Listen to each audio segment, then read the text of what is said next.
Your weekend is nearly upon us. Main thing that I definitely want to do today is we're going to finish up the last little piece of heat and thermal information. That's going to be the math for thermal conductivity. And then we're, between today and next Monday, just going to move entirely into test 2 prep territory. To facilitate that, basement Wi-Fi, please.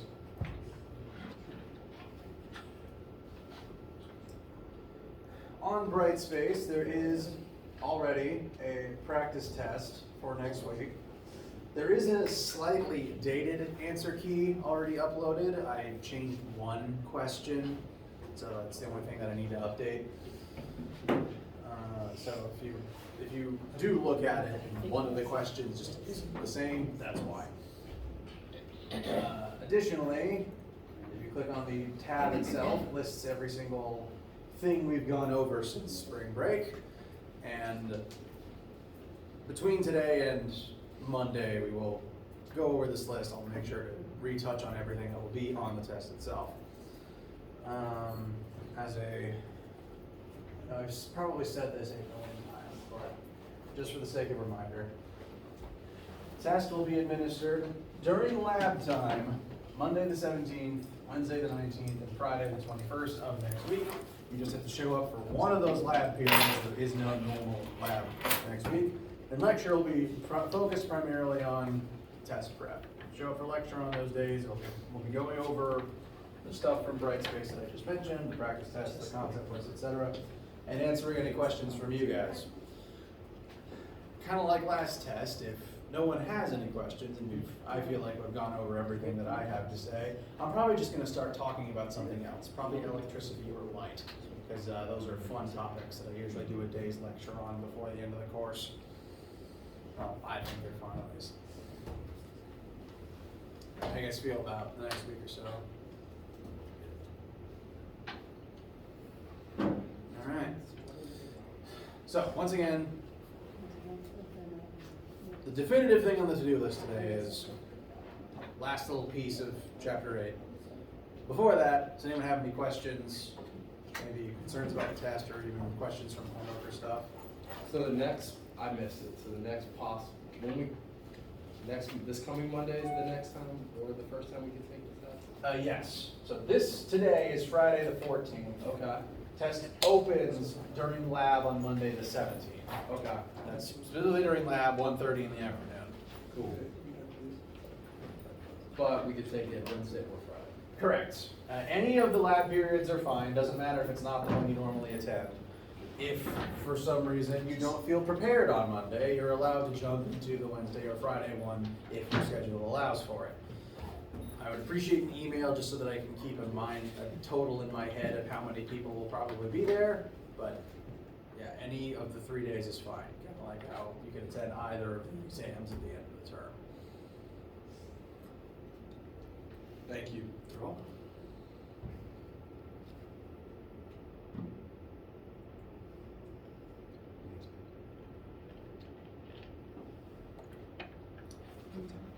Anything else on your minds here at the start? All right. Small reminder, I do recommend doing and going over the homework leading up to a test. By the end of the course, you should do all of it, but right now the main ones to focus on leading into the test would be chapters 5 through 8. Reviewing that in addition to the practice test, I'd say are the best tools you have for studying. If any questions about any possible thing pop into your head while we're going today, please let me know. Until then, let's start talking about thermal conduction.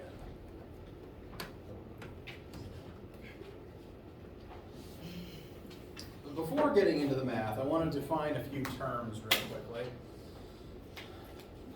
I mentioned kind of briefly that the word conduction refers primarily to something transferring from point A to point B through physical touch. And I find people most often think of that word when it comes to conducting electricity. It's not specifically an electricity dedicated term, but that's where it comes up the most.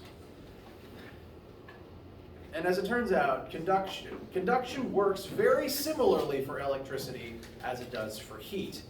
You take something, either heat concentration or electric charge, put it into direct contact of something with low concentrations of that thing. So this would be very hot versus very cold, or possibly very electrically charged compared to not very electrically charged. And as long as they are touching somehow, even through some other medium, the thing that is in high concentration will transfer to the zone of low concentration. This is the definition of conduction across the board. If you think about it, you could even consider water flowing to be a form of conduction, because water always flows from high concentration and high potential energy down to low concentration and low potential energy. So top of the waterfall, bottom of the waterfall. This is true for electricity, it is also true for heat. And if any two things are touching that aren't the same temperature, heat is going to flow between them until the temperatures equalize, always from hot to cold. And thermal conduction sometimes is used overall to refer to heat transfer as a whole, but it's most specifically used for when objects are touching and in direct thermal contact. There's two other ways that heat can actually transfer, though. You don't have to just touch something that's hot in order to burn yourself. There are other ways to absorb thermal energy, and I want to at least define those briefly.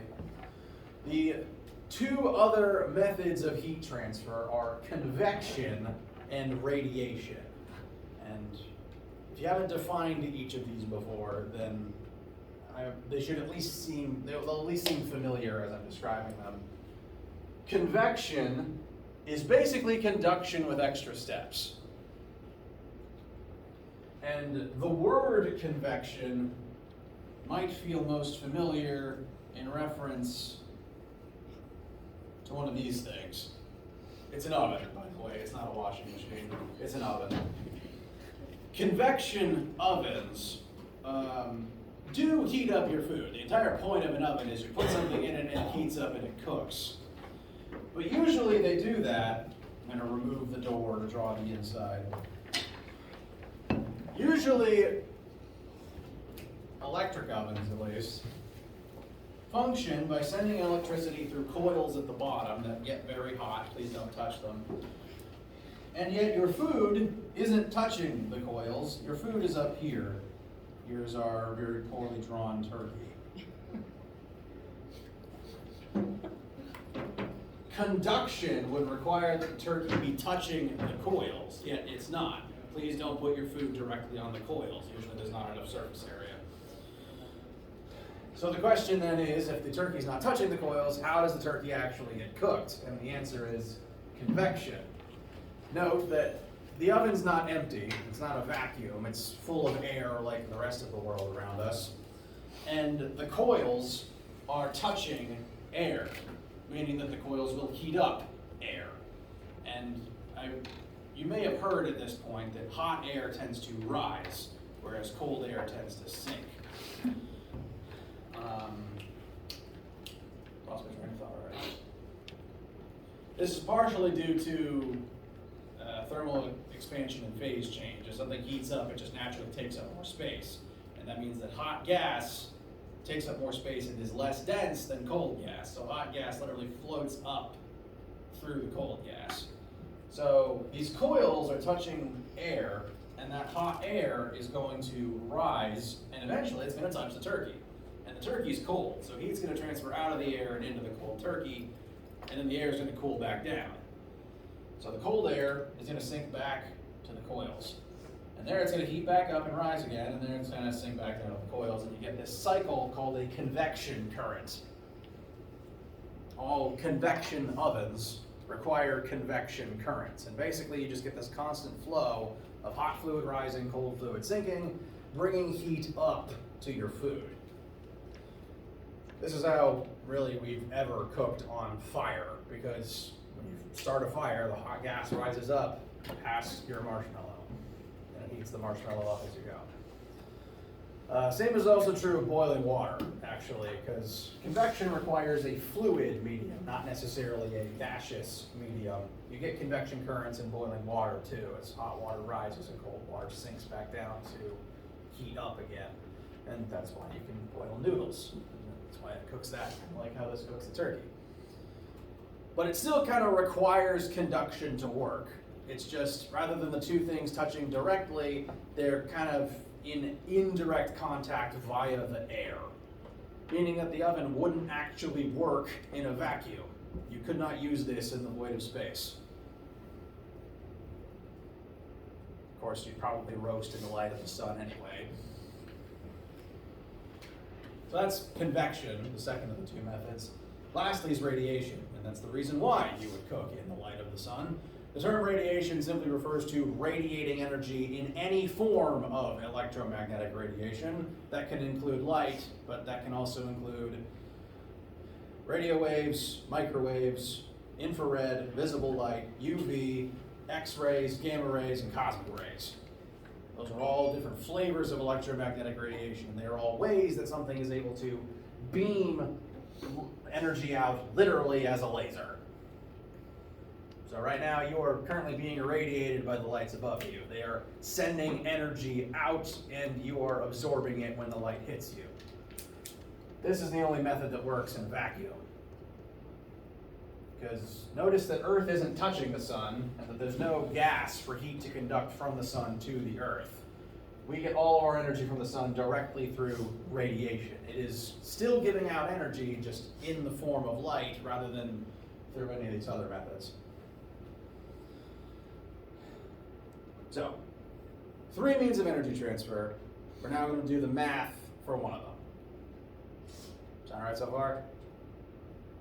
Okay. All this so far has just been vocab and context. Now for some algebra.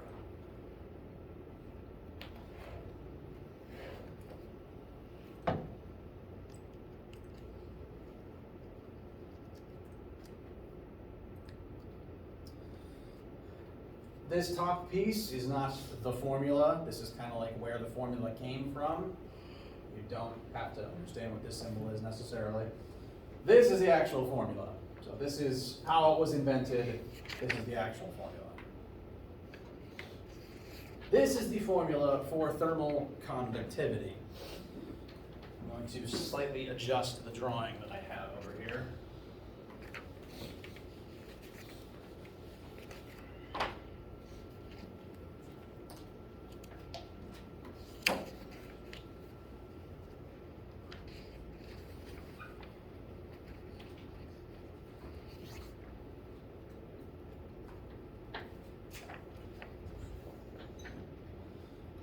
Here we have 2 objects of a different temperature that are in thermal contact. There is a bridge between them, and heat is going to be able to flow from the hot side to the cold side through that connection. You could think of this as, say, we had a cold snap last week, right? So let's consider this side to be the heated side of your domicile, and this to be the cold, frigid night outside. And that would make this the wall between those two things, the wall physically separating your warm dorm room from the outside cold. And heat is going to transfer from the hot towards the cold, whether you want it to or not. Frankly, if it's cold outside, you don't want it to, but it's going to happen anyway, because heat always goes from hot to cold. And this formula exists to tell us how fast that happens.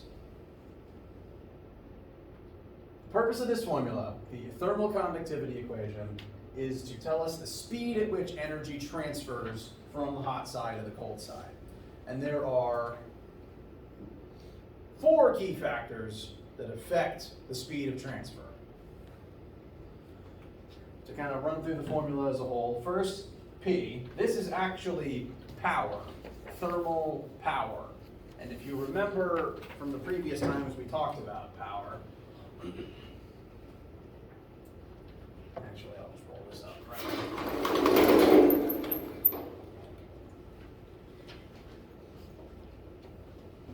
We measure power in watts, and the definition of 1 watt is 1 joule either spent or transferred in 1 second. So power does measure the rate at which energy is used or transferred. And that's why they didn't invent a new variable, a new letter for thermal conduction, because technically the definition of power already applies. So the rate of thermal conductivity, rate of conduction, is a direct synonym to the term thermal power.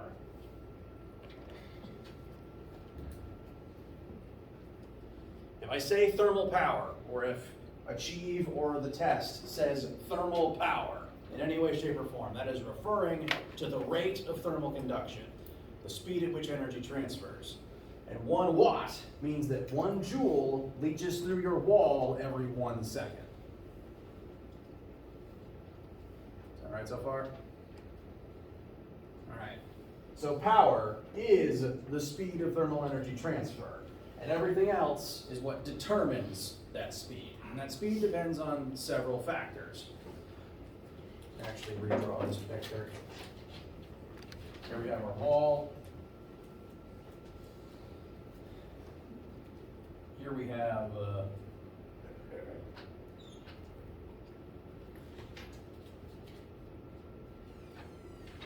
someone happy in their dorm room, it's warm, you've got cocoa, compared to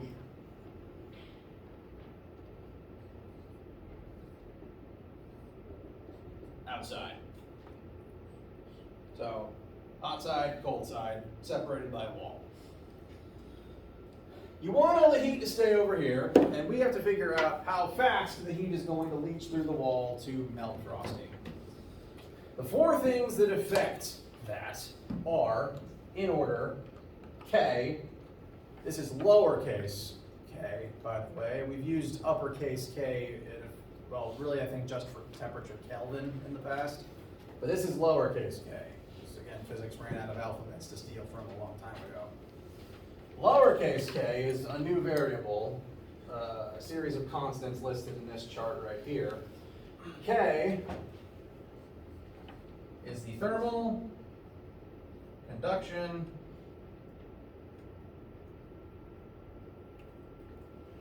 coefficient.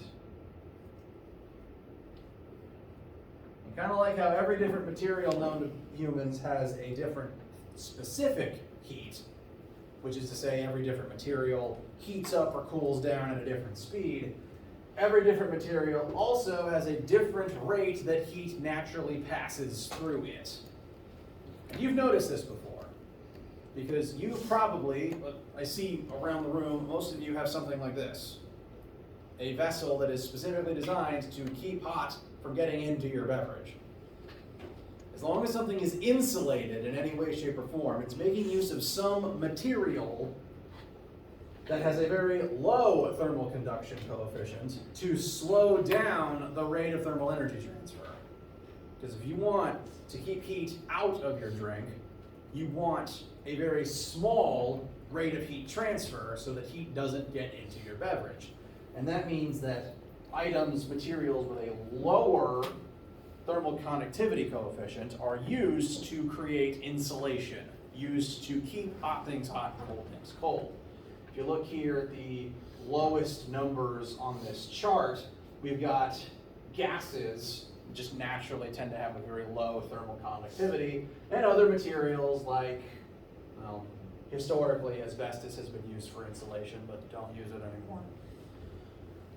Next lowest is rubber and wood, which is good because we tend to make buildings out of this. All things with very low specific heats. And this table doesn't actually list styrofoam, but styrofoam's specific thermal conductivity is very small. It's down here with these because styrofoam is secretly mostly air and a little bit of plastic. So a low number on this chart means heat leaches through that object very slowly.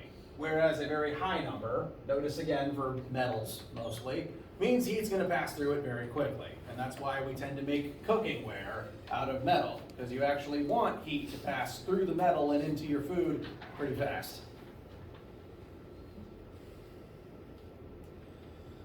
So the K simply represents the thermal conduction of the material the object is made out of. And in this case, we would look up whatever material our wall is made out of, probably brick or wood or something like that. And that would inherently affect the speed at which the heat transfers through it.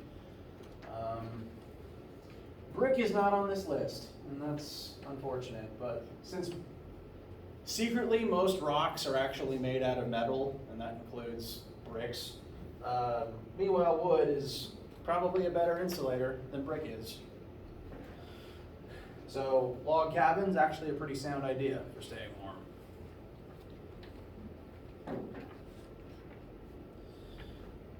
And in a weird way, this has a bigger effect on your perception of temperature than you think. Because, once again, I mentioned this last time, human perception of temperature is not actually based on temperature. It's based on the speed at which energy transfers in or out of you. If energy is transferring in very slowly, you feel, warmth. If energy is transferring in very hot, it's very fast, you feel blistering heat and you draw your hand back.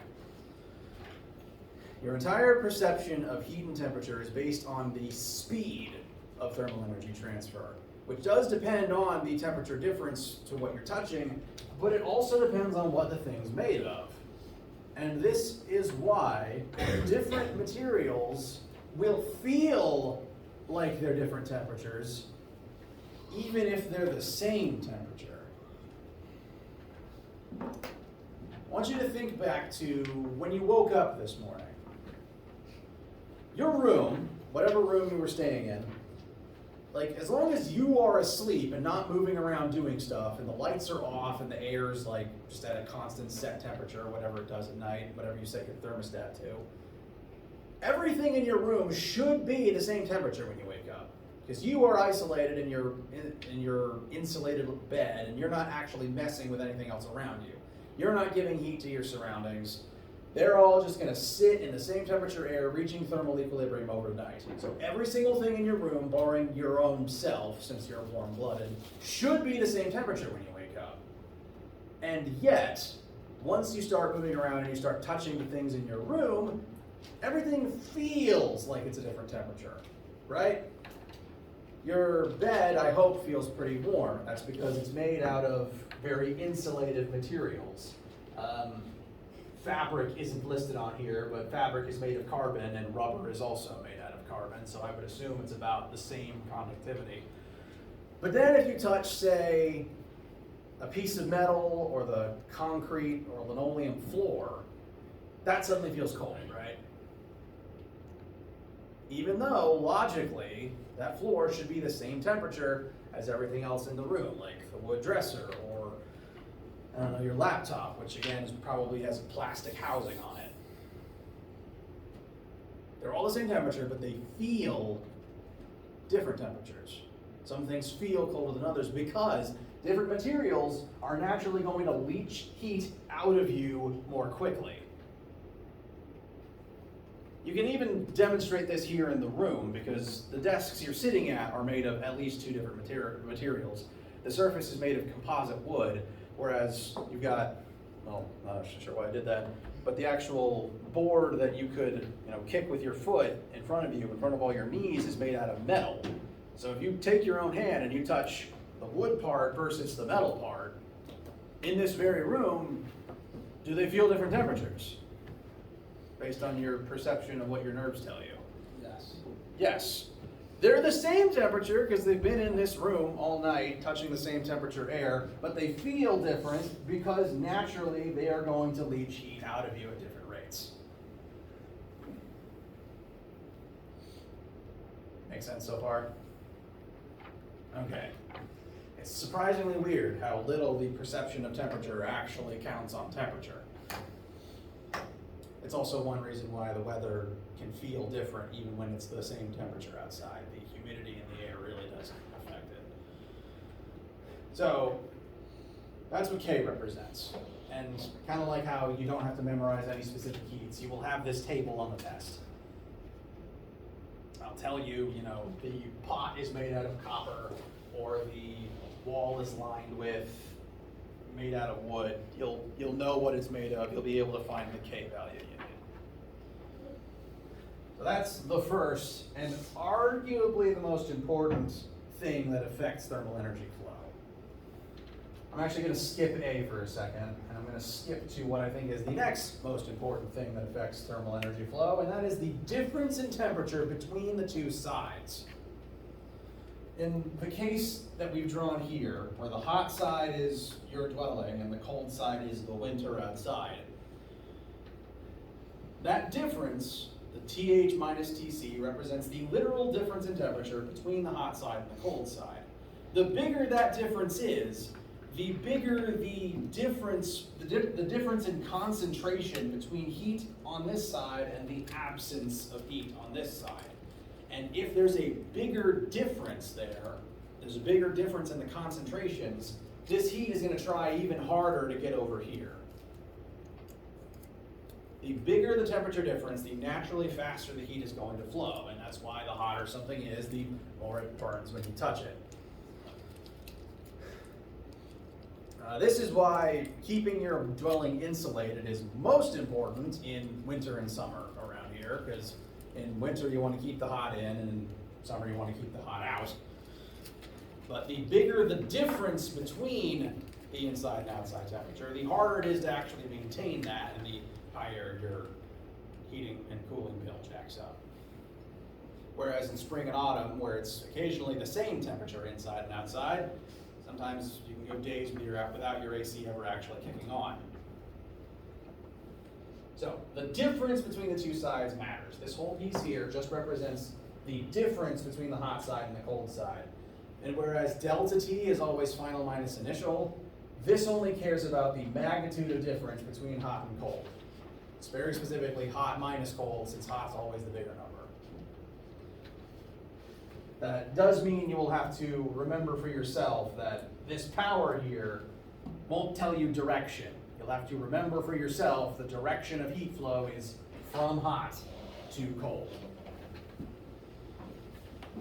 So, first most important thing, what is the barrier made of? Second most important thing is what is the temperature difference across the barrier? The next most important thing are the dimensions of that barrier. So I'm going to talk about A and L together here at the same time. A is surface area. So if this is the wall separating you from the winter, A is the surface area of that wall. The bigger the wall is, the more surface area the wall has, the more hot air it's touching on this side, and consequently, bless you, the more cold air it's touching on this side. The more surface area that something has exposed to a certain temperature, the quicker thermal energy is going to be able to transfer through that surface. Think of it as, again, a bigger door. The bigger the door is, the more stuff can fit through it at once. And here, the bigger the wall is, the more heat is able to leach through it simultaneously. So that's what the A represents.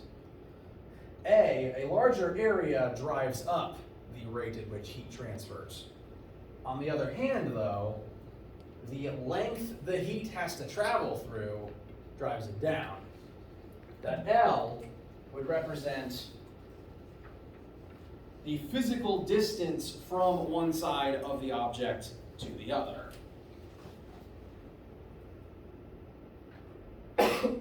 So in this case, that would be how thick the wall is. You've probably noticed that a thicker barrier tends to be a better insulator. As nice as these insulated cups are, the barrier is only like half an inch thick, and so me picking this up right now, it feels pretty cold because like the heat's going to get in.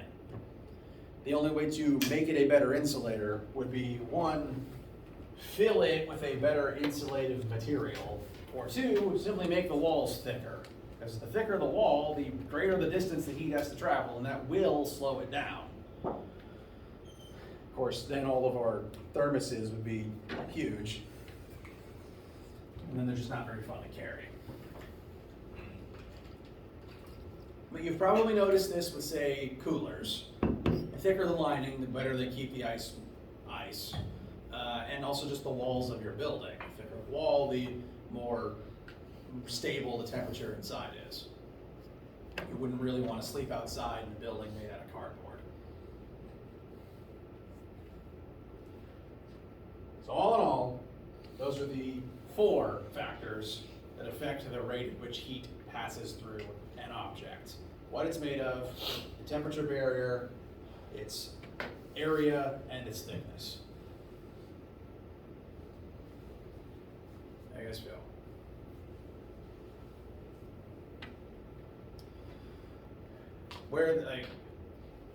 In terms of people who use this professionally, architects and anyone who's trying to heat-proof their products.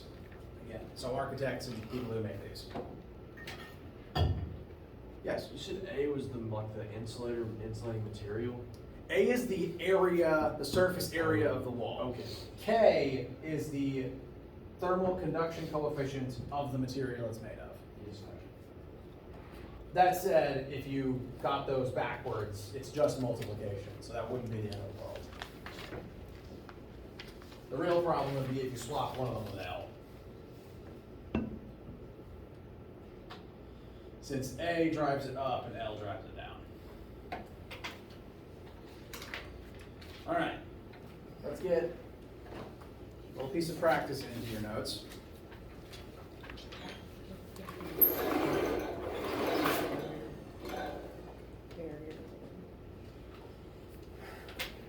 This is one of the times where you want thermal energy to pass through something fairly quickly. Here we have a pot, and at least historically, a lot of cookware was made out of copper. I think these days, I don't know why I can't talk today. I've seen a lot of commercials advertising copper cookware for some reason. I assume it's supposed to be good for you. How much power will a copper-bottomed pot transfer to ice-cold water while it is on top of a stove eye that is 300 Celsius? Start writing down variables. What we want to know is thermal power. We want to know the speed at which heat is going to flow from the eye up to the cold water.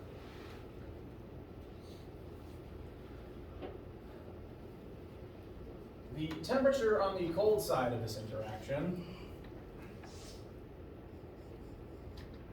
is 0 Celsius, because that is the temperature of water, that is the temperature at which water freezes in Celsius. Meanwhile, the eye of this stove is sitting at 300 Celsius. I almost wrote the wrong thing. So the difference between hot and cold is 300. It's actually very big.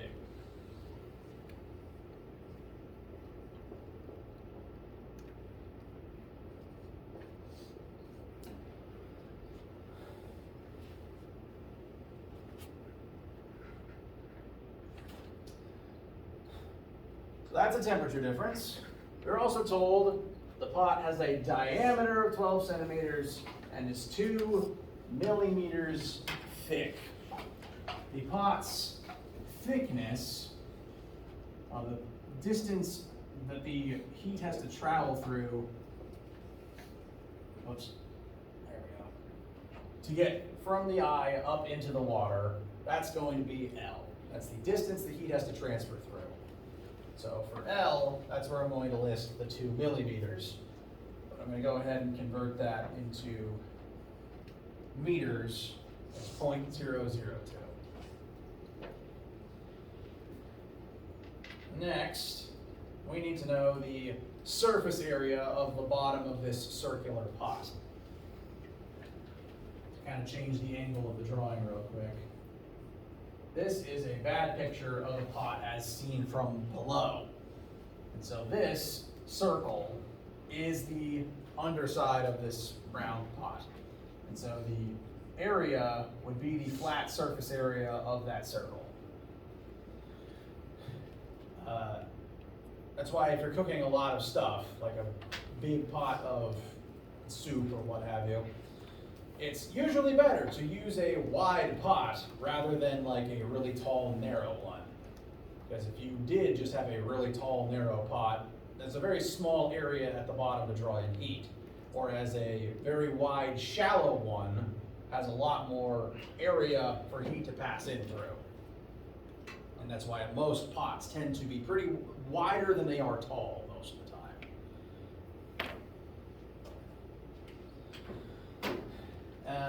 And I technically gave diameter, not area, so we're going to have to get area from diameter. Area of a circle is pi r squared. No, that's, yeah, pi r squared.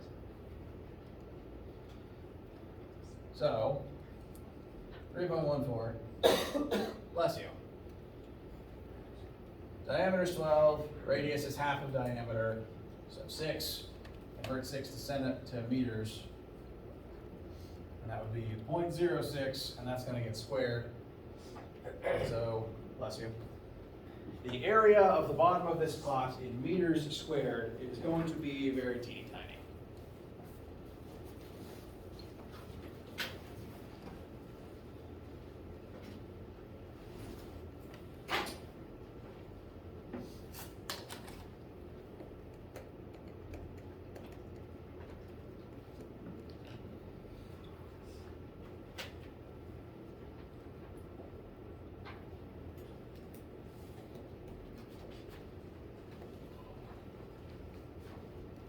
This seems like a small number, but keep in mind 1 meter squared is actually a very big unit.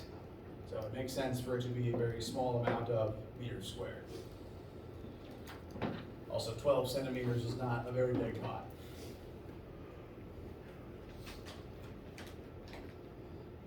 So we got the temperature difference, we got how thick the pot is, we have the surface area of its underside.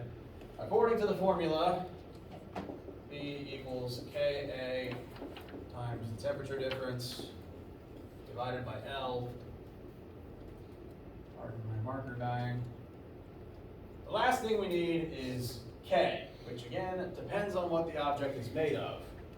So the K constant for copper, Cu is the elemental symbol for copper. Tab back a slide. Since we know it's copper, we can check on our chart. Thermal conductivity for copper is 397, which is the second highest on this entire chart, which is one reason why we use copper to make cookware. The single highest on this chart is silver, and I'm not paying for silver cookware. So copper it is.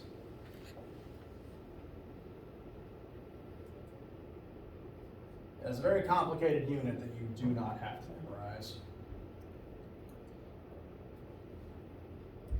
But since we know it's copper, we can look up this number, plug it in like we do with our specific heats. That's everything we need to find power with this formula. So, just gotta plug everything in. Actually, before I do that, how do you guys feel up to this point? Feel all right? Okay. Any objections? Okay. K for copper is 397. The area of the pot is 0.011304. The temperature difference from hot to cold is 300 minus 0. It's okay to use Celsius as long as both units are Celsius. And lastly, L is how thick the bottom metal of the pot is.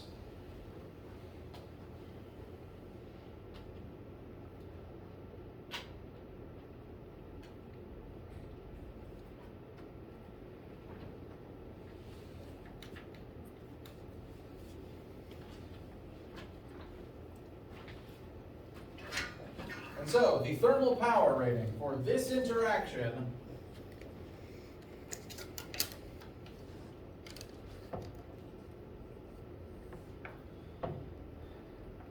is 673,000 watts.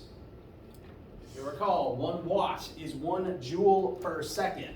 So every single second that passes, over 600,000 joules of energy pass through the pot and into the water. That is a lot. I know joules are a small unit, but that's still a lot of heat. 300 Celsius will burn your hand.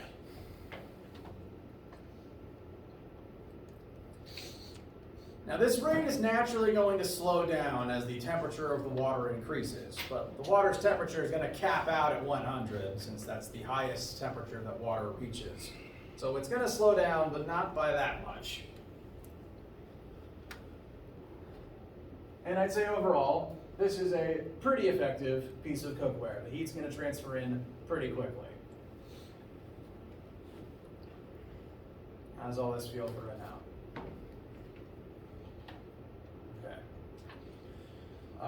The practice test has some more examples of this, and I'll do some more examples with you on Monday. I'd do another one now. I can start another one now.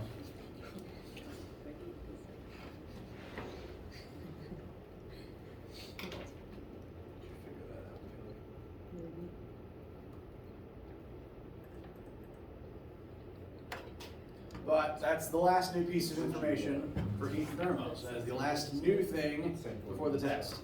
There's no new information. Now you can just focus on reviewing it.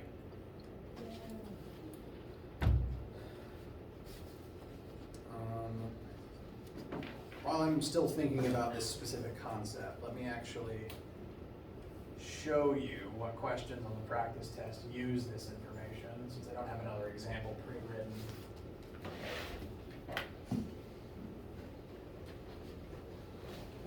All right.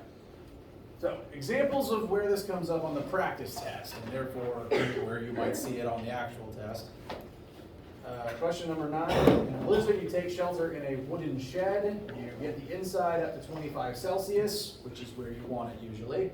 And the temperature outside is negative 15 Celsius, which is not where you want it. If the walls are solid wood, you're told the thickness, you're told the surface area, what is the rate of energy loss through the walls, and therefore how much thermal energy do you have to generate each second to counteract this loss. So, similar type of question, except instead of heat transferring through a pot, it's actually heat transferring through the wall. You need the area of the wall, the thickness of the wall, the temperature difference on either side of the wall, and you'd have to know what it's made of. So when this example says wood, you check on the chart for the coefficient for wood. Then it would give you a number that represents, like plug into the same formula, and that power represents how much heat passes through your wall every single second. A common problem that you have to grapple with when you live inside of a building is that you can insulate your walls as good as you can. There's always going to be some heat passing through. You just can't avoid it. So you could have the most insulated log cabin in existence, and heat is still going to make its way out of the cabin. Hence the last part of the question. If you want to keep warm, you have to generate enough heat to make up the loss. Like, in this particular case, there's a lot of heat passing through every second. Each watt represents 1 joule passing through every single second. So if this was how much heat passes through the walls of your house, you have to make up this difference, or else you are going to freeze, even while you're inside. If this much heat was leaving your house every single second, your furnace would have to generate that much heat to keep the temperature inside the same.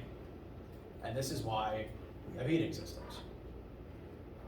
Doesn't matter how well insulated your building is, you have to keep making heat to make up for what is going to pass through the walls no matter what. And the inverse is true in summer. Heat is going to make its way into your house, and you need an air conditioner to pull it back out. And the air conditioner has to function well enough to pull the heat out at ideally the same rate as it comes in. So that's how this is applied to your daily existence. And architect to do this math for every single part of every single building they have ever made. Questions? All right. Make sure to finish up your take-home lab. Try to get it into me ideally today. Yes? We have it, can we give it to you? Absolutely. I've got a pile going right here.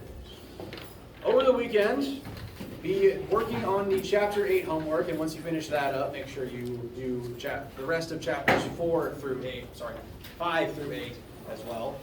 And Monday, we will go over all the study information for the test and answer any questions, concerns you may have. Let me know if you need anything. Anyone need anything right now? Then have an excellent weekend.